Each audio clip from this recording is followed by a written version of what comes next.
Hey everyone, and welcome back to DIY with Melissa. I, of course, am Melissa, and today I have a fun tutorial for you. We are going to create these gift card holders. So I have a double one and I have a single one. I'm more so going to show you how I created the tab because it wasn't a very simple way to create this tab in Design Space. So we're going to walk through how to create the tab, and I'm just going to show you how I went about creating both of them in case you want to do one over the other. I'm going to head over to the computer and I'm going to show you just how to go about creating this gift card holder. Trying this again because apparently I didn't hit record the first time. So we are back at the computer. I have the projects here that I'm going to show you how to do right now. I will hide this and I'm going to leave my gift card template up. This is just for you all, but I think I'm going to do this more often because sometimes I make things and I have my canvas quite a mess and then I can't remember what's what after. So I'm liking this little situation I have going on here. Anyhow, I measured a gift card. The gift cards here are they usually look like little credit cards or debit cards.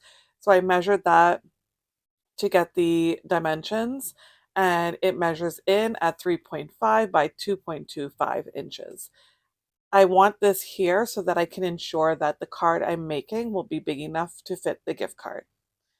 So I'll set that aside. I'm then going to bring in a shape. I am bringing in a square, and I like the one with the rounded edges. And we are going to make this bigger. I'm going to change the color to white and send that to the back so that this will sit up top. You need your background to be big enough to fit your gift card, to fit the wording if you choose to put wording like I did, and to fit your tab, which is what I'm going to show you how to create shortly. Once all of this is in place, we can then go ahead and just start getting the tab in. But I'm going to just bring a text box in, type in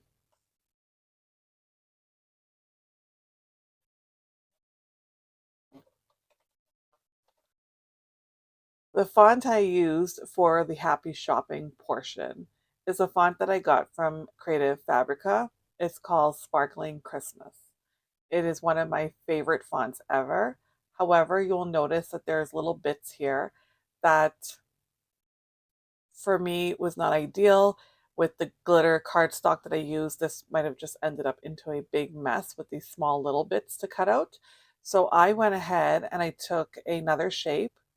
I just brought another shape in. I sized it down and I'm going to place it on my letter.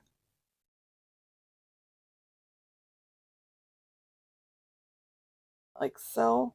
Once it's covering the letter completely, I can then select the words and that shape and hit weld.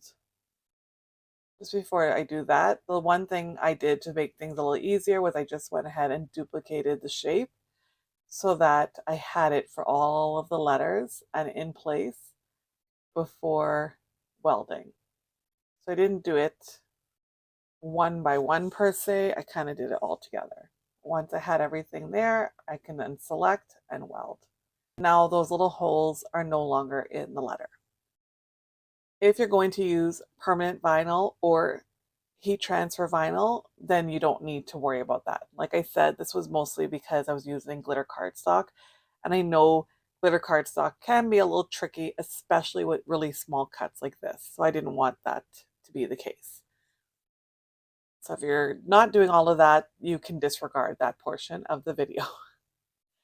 I did find another font on Creative Fabrica that has that bit of a same look to it, but it doesn't have the little bits in it, and it's called Christmas font. This is a really pretty font as well. Here it is in Santa Claus. It's so gorgeous. And this is what it looks like for the happy shopping. I do have to admit that some of these lines are kind of fine, so I would definitely find one that will work for whatever material you're going to use. Once you have this in place, you can add it to your card. And truly, I could have eliminated some of the space here And if I did that, then I could make this board even smaller with the idea that this happy shopping will be closer together. Now that our card is pretty much ready, our template is pretty much ready to go, we're going to get the tab. And the tab is the most important part because it was a bit tricky to do, but once I got the hang of it, it was the simplest thing ever.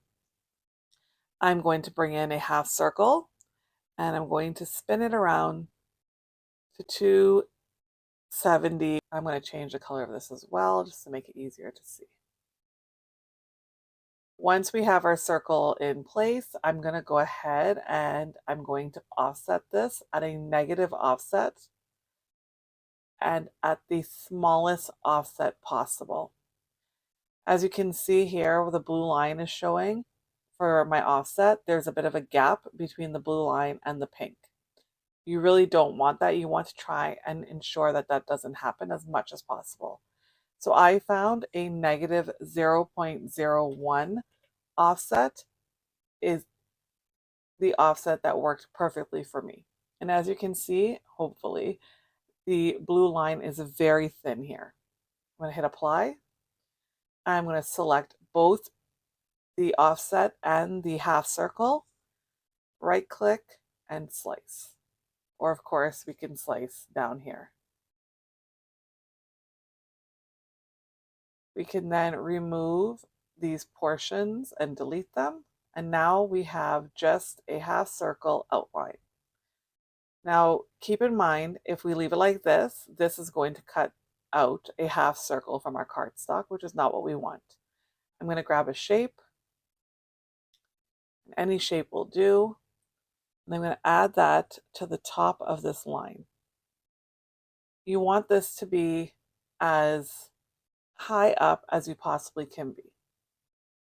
I'll then select both pieces. To select both pieces, I'm just dragging my mouse across and letting it go so that it's the two pieces that I've grabbed. I'm going to right click and slice.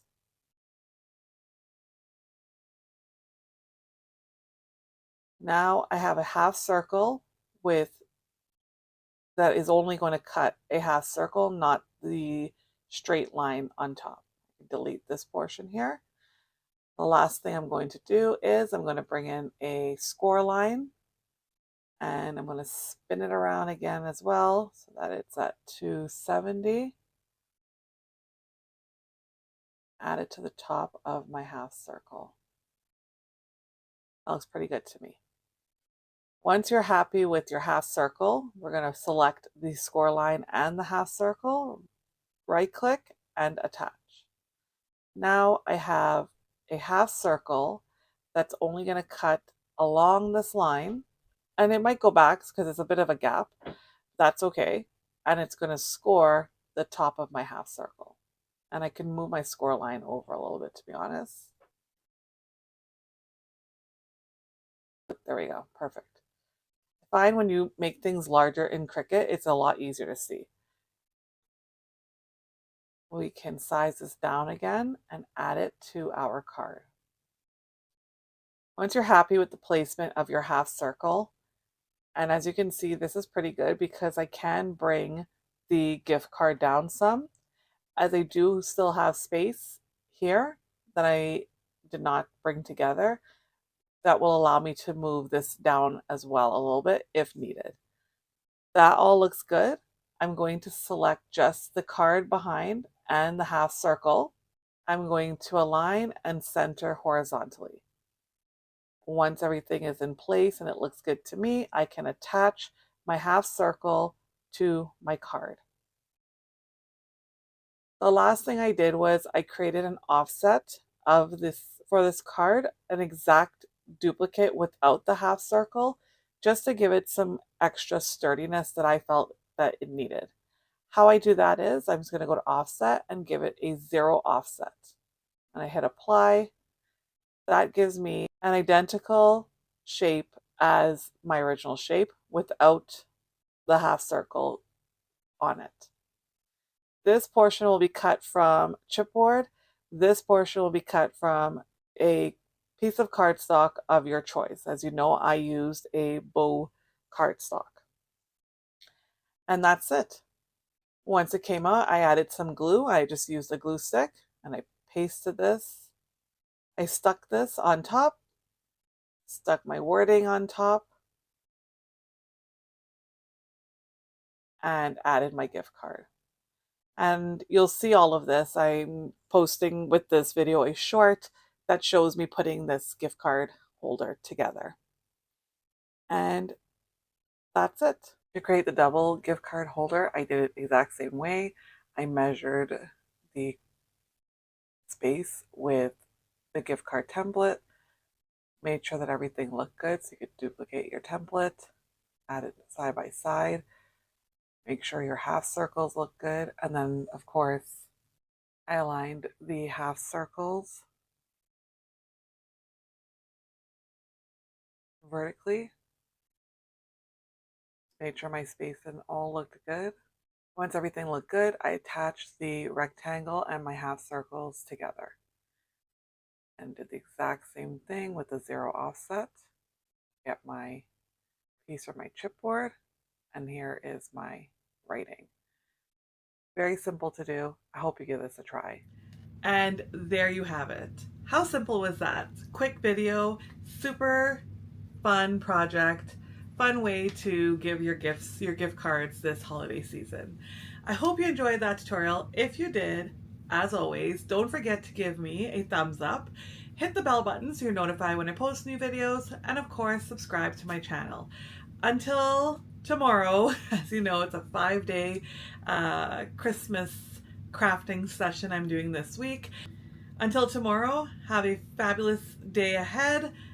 Take care, happy crafting, and bye now.